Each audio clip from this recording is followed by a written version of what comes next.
seen anything like this, have we? No, we don't get this unusual morning. I know you sound surprised, but... I was told, Kate, you were going to do the Flying Fox with me. What happened? Well, I didn't want to steal your thunder here. Oh, you are.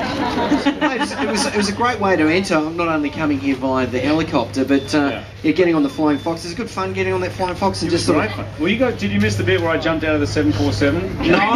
Did you do that too? I missed that bit. Oh, that must have been on the other side. Oh, what a shame. It's certainly a good way to come to work in the morning. I did see him floating around in the helicopter there waving. I thought, gee, that's really nice. And then I went, he's not that far from the blades. Because actually I'm a Sydney boy born and bred, but I then got my first job in Melbourne and fell in love with Melbourne, so of course I had no choice where I was living from that point on. And so I was living there. I haven't actually lived and worked in Sydney since I was working at Shell Warunga, so it was really doing that midnight to dawn shift. So it was a hell of a lot better, trust me, being back here the last couple of years. And to come back here and to be the first stop and to have all the fans here today is just phenomenal. Thanks, guys.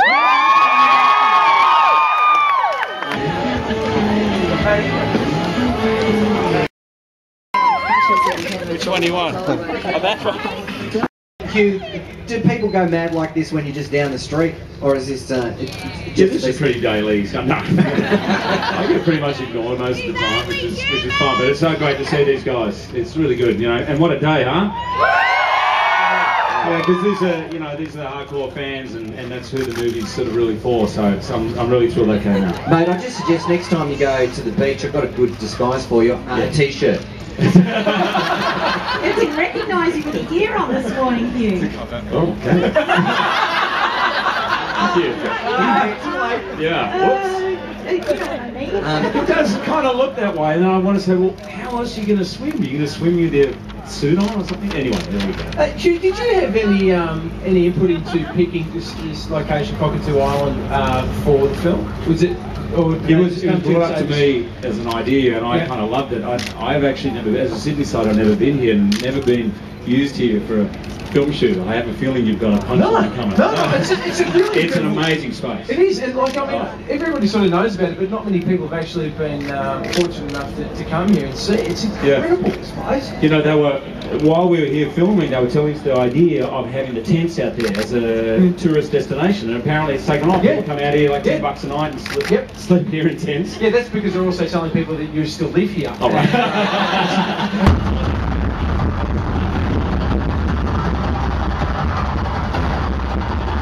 Thank you so much for coming. It's great to have you here.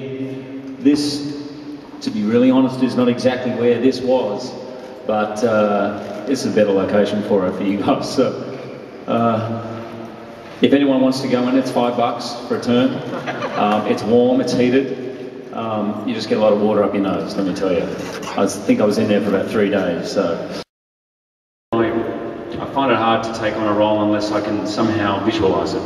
In my head I see me in the character, and I always had this image of the character a bit like Robert De Niro in Cape Fear, you know, because I didn't necessarily want it just to look pretty, bodybuildery, muscly. I wanted him to look a little freaky, to be honest. I wanted him to look, to be uncomfortable looking, like you were a little frightened by him. I wanted it to be animalistic. I wanted the veins and all of that rather than pretty, you know. And in all the X-Men movies, for whatever reason, I never felt I got what I wanted. So I spent a lot longer this time, probably about a year, preparing for it. It definitely was harder waking up in the mornings, particularly at 4 AM, eating egg whites. Probably at age 18, that would have been hard. Definitely hard. What was the hardest part of producing and acting in the film, and how nervous are you about how audiences will respond to it?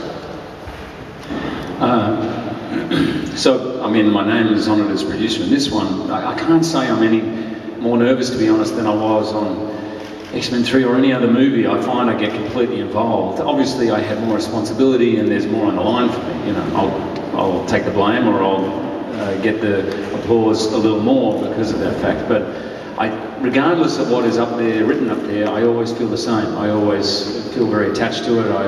It's been at least 2 years of my life, as I'm very involved with it, and I love the character.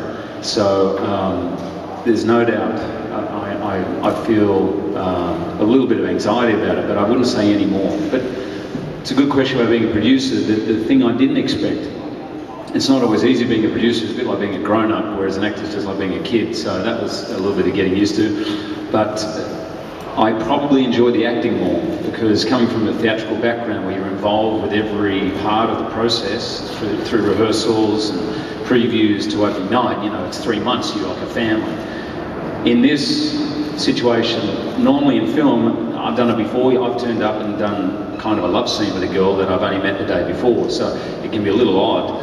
And in this, I was involved with the casting of every person. I was really involved in whatever battles were going on about the scene, about the locations, shooting in Sydney or wherever we shot. So when you come to actually roll camera and action, you feel that much more invested in everything. And I probably enjoyed the acting side of it even more.